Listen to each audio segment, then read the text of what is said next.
Well, I think if I can back up a little bit before Pope Francis, in 2012 there was a synod on evangelization, and I noticed in the preliminary documents the word discernment was used with an extraordinary frequency.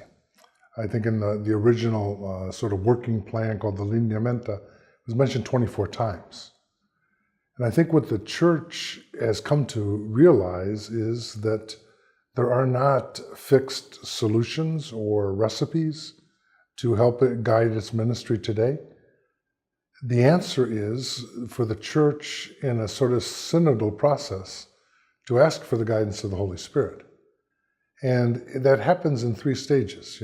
One is to see what's there, to really recognize what reality is. Secondly, it's to judge that in the light of our values, or what we think we're about, what makes us tick. And then finally take decisions.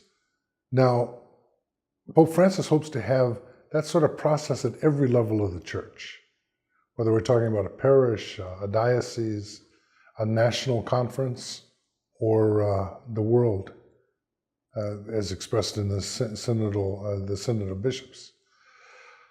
So I think that that's one structure that is very much needed, is a sort of a process that helps us to look and listen, observe and act.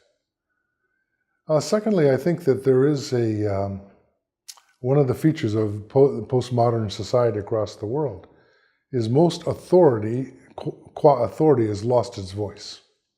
So, you can't say, because I said so, or because I'm the bishop, or because I'm whatever. I think car mechanics still have a little bit of it, because if they say you need a new set of brakes, you probably take them at their word, unless you're a mechanic. But for the rest of us, we have to earn a credibility. And I think the credibility comes first in a proximity with God's people. Francis's famous admonition to bishops and priests that they should smell like the sheep, which means that they're close enough to kind of pick up on things. I think that in whole areas of church life, we need a greater transparency. One would certainly be our past, owing up to past failures, even when it's painful and embarrassing and shameful.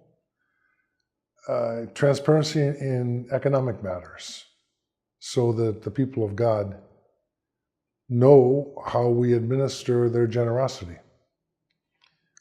Bishops and priests really have no money of their own unless they got an inheritance from somebody. It's really, we are administering the kindness of others.